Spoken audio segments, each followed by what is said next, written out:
Hi guys, so let's do some quick thoughts on Teofimo versus Shakur here on this fine Wednesday. And this fight is scheduled to take place this Saturday from my hometown of New York, world famous Madison Square Garden, on the Ring 6 card, which also features Keyshawn Davis versus Jermaine Ortiz. I think this is going to be an excellent test of Keyshawn Davis's highly lauded offensive skill set against a pretty good defensive operator in Jermaine Ortiz, who I think could very well test him and use a lot of little ring generalship tricks to make this fight go 12 rounds. And I think Keyshawn Davis could definitely make a statement here by getting a KO by blowing away Ortiz here in a new weight class, especially after the fiasco he had in his last fight with his failed attempt to make weight.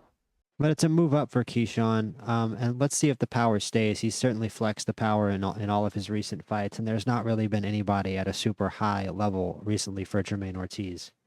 It's additionally a fight where Keyshawn, I believe, has a pretty distinct size advantage, if not definitely a reach advantage on Jermaine Ortiz. Although, this is an important fight to establishing Keyshawn Davis's level in this division. Jermaine Ortiz's only career losses are to Vasily Lomachenko and Teofimo Lopez. So obviously this wouldn't, a victory over Jermaine Ortiz wouldn't necessarily put Keyshawn on the level of those fighters, but it would give him a mutual victory with two of the more respected people at this super lightweight, weight class in recent years. So it would put him, in their discussion, and, it would start getting his name put in discussions to fight, this group of fighters that we're talking about right now, this Shakur Stevenson, Teofimo Lopez, Devin Haney, Richardson Hitchens, discussion of fighters here that all seem like they're prepared to sort of fight each other here in this modern era, and there's definitely people I'm missing.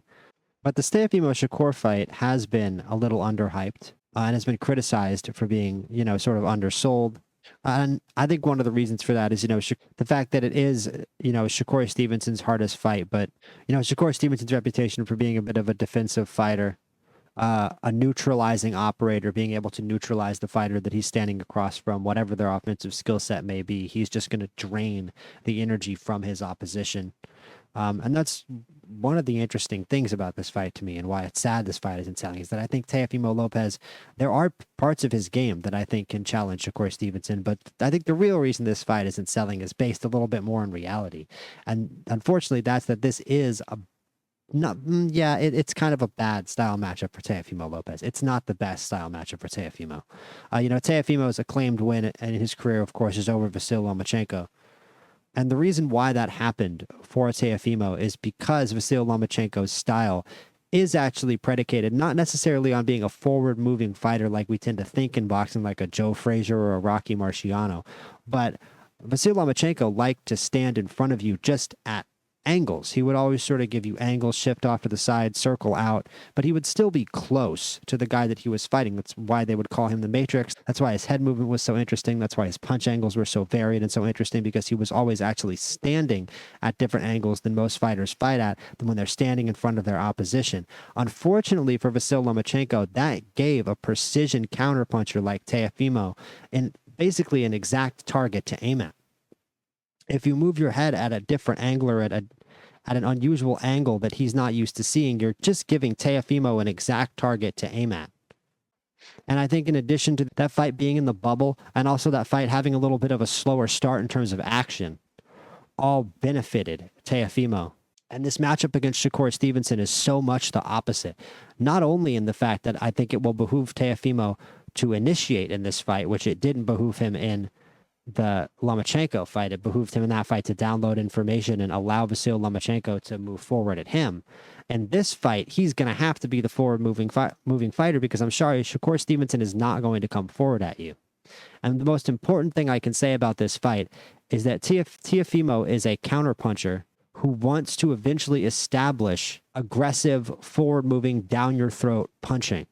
And yeah, Shakur Stevenson can counterpunch into that. Think about the Josh Padley fight, where he worked that counterpunching into an eventual attack. But Shakur Stevenson is completely capable, like we saw in the Williams Zepeda fight, of spending the whole fight on the back foot. I mean, he didn't spend the whole Zepeda fight in the back foot, but he could have if he needed to, and he will if he needs to in this Teofimo fight. Spend the entire fight on the back foot if Teofimo really wants to relentlessly press him. Now, that wouldn't be the right idea. Teofimo shouldn't relentlessly press Shakur Stevenson, because Teofimo Lopez's greatest strength is his counterpunching. But Teofimo needs to work that counterpunching into an aggressive forward attack, and Shakur doesn't. And that makes it a fundamentally bad style matchup for Teofimo. And there's so many little things Shakur can do to interrupt that process for Teofimo that a fighter like Vasyl Lomachenko, who's constantly trying to land combinations, constantly trying to be in your face, constantly trying to give you different angles and confuse you, Shakur is just not going to engage. Shakur will just back foot, pop you, pressure you, and then once you actually try to initiate him, he'll just mess with your hands. He'll play little hand games, little feints, little jabs, just do all the little things that he needs to do, little punch slips to stop you from hitting him clean. You can hit Vasyl Lomachenko clean if you beat him to the spot, especially. If you beat him to the spot he's going to be at, you can hit Vasyl Lomachenko clean if you can figure out where he's going to be. It's a lot harder to figure out where someone's going to be when they're just going to run from you. But that's why I'm saying that early round aggression from Teofimo is so important, and also part of why I'm not going to pick this fight in this video. And for a long time, I said I was going to pick Shakur Stevenson, and I should make another video before that where I will make a pick. And, you know, for the entire time, that pick has been Shakur Stevenson. And just like I just said with Gaethje versus Pimblett, you know, 55-45, I would say this isn't even a 55-45 to me. This is more of a 60-40 or maybe even a 65-35 for Shakur because, again, I believe that this is a bad style matchup in that way for Teofimo Lopez. But Teofimo has a way to win this fight, in my eyes, very clearly. If Teofimo can be the dominant offensive fighter in round 1 and in round 12, follow me there. If he has a great start to the fight and a great end to the fight, an aggressive start to the fight where he's landing effectively and an effective end to the fight where he's landing effectively, that's the situation you're going to have to see if Teofimo realistically wants to either win this fight or get a draw, force a rematch, right? Which I think this fight has real high rematch potential, real high controversy potential, because in those middle rounds, in between that first round where Teofimo can establish the action, in between that last round where we hope he still looks good, Shakur Stevenson is a round stealer and a tempo dictator and a game planner. And he's going to steal at least 4 rounds in this fight. He's going to win 4 rounds of this fight at the very, very bare minimum. And if he heard me say that, Shakur, he'd probably laugh because he probably thinks he's going to win all 12, and he very well could win all 12 if Teofimo doesn't have a good night. But the very last thing that Teofimo can do is what he did against Kambosos, which is just move forward and try to swing. And if you ever see him doing that, I mean, the fight is effectively over. If Teofimo isn't circling, counterpunching, and, you know, there honestly, this is part of the problem with selling this fight, there should be boring rounds in this fight. If you're a Teofimo fan, you'll want there to be a few boring rounds in this fight. Because especially in the middle rounds, it could mean that Shakur still hasn't figured it out. Think about if Teofimo starts in the early rounds, implements the pressure, takes control of the fight, and forces Shakur to have to keep counterpunching in those middle rounds. I think Teofimo could actually really put some heat on Shakur in this fight, in addition to the fact that this is going to be the hardest fight of Shakur Stevenson's career. And I definitely get a different sense from Shakur in the lead up to this fight than I have in his other fights. It's not even a sense of confidence. It's just a sense of a fighter going into a big fight, into a fight that maybe he isn't as certain about winning as all the other fights. And I know that that's literally what's happening. That's just the sense that I get. I don't get an unshakable air of confidence like I did against Zepeda, where I really wasn't worried for Shakur against Zepeda because how sure he seemed of himself. He just doesn't seem as sure of himself in this fight. Because what Teofimo has that Shakur hasn't seen yet is pure, raw creativity. And that's something that Shakur has, but Teofimo has it too.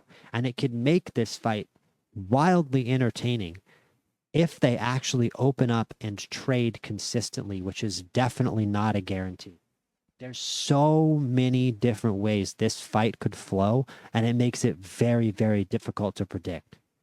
So that's my thoughts for now. Like I said, the thing that I'm going to be looking at for the most in this fight is if Teofimo initiates in the early rounds. I think that he needs to in order to be able to win, because Shakur is going to be able to steal rounds in the middle. I don't think that Teofimo can rely on downloading information, even though he's the champ, even though Shakur is moving up.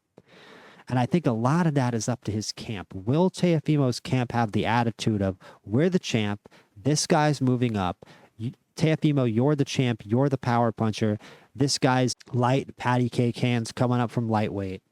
Wait, take your time, you're going to knock this guy out. Use those early rounds to download information, right? I think that's the wrong way to approach this. I think that Teofimo very much, even though he's the champion, has to approach this not even like it's a 50-50 fight, more like he's the challenger. Because Shakur Stevenson, let's be real, he fights like a champion. He fights a fighting style that is designed for championship level boxing, for gaining, keeping, and retaining championship belts and winning 12-round contests, whether that be by knockout or especially whether that be by decision. And Teofimo is also here to win and here to claim and keep titles. But he scores his points in a different way. He scores most of his real dangerous points on the front foot, even though he's a great back foot fighter. So those are my thoughts. If you see a boring start to this fight, that obviously benefits Shakur Stevenson. If you see a boring first 4 rounds of this fight, you're probably watching a fight that Shakur Stevenson is going to win, and know that Teofimo Lopez probably showed up with the wrong game plan. If Teofimo Lopez starts this fight strong and we get a close fight going into the middle rounds, you could see a classic fight here and a fight that very much could get a rematch. And again, that's another part of why I think this fight isn't as hyped up as a lot of people want it to be. Not to make too much of a point of that, because hopefully this is a great fight and we get a rematch. And I think this fight has tremendous rematch potential. You know, New York versus New Jersey, the inherently good style matchup, especially if we actually see it play out in the ring as as great of a style matchup as it could be. It is a lot more seldom outside of heavyweight that you get a fight between two fighters with real hands and real power, especially down here at a division like super lightweight. So let's see, man. There's a whole lot of different ways this could go. Let me know what you guys think about Shakur versus Teofimo. Let me know if you guys are watching from New York. Let me know if you guys are watching from anywhere else around the country. Throw a like, throw a subscribe here on the Fight channel. Throw a like, throw a sub over on my main channel. I'm live over there all the time. I'm going to be live here soon with a new kind of boxing gaming project I've been working on. You guys should check that out. You'll see what it is coming up soon here. But I'll be back here with my official prediction for Teofimo versus Shakur here over the next couple days. And then, of course, a recap video of the fight. And we're also going to talk about Josh Kelly versus Murtazaliev as well, which, spoiler alert, I'm picking Murtazaliev in that fight. So like and subscribe, and I will be back very, very soon with more boxing content.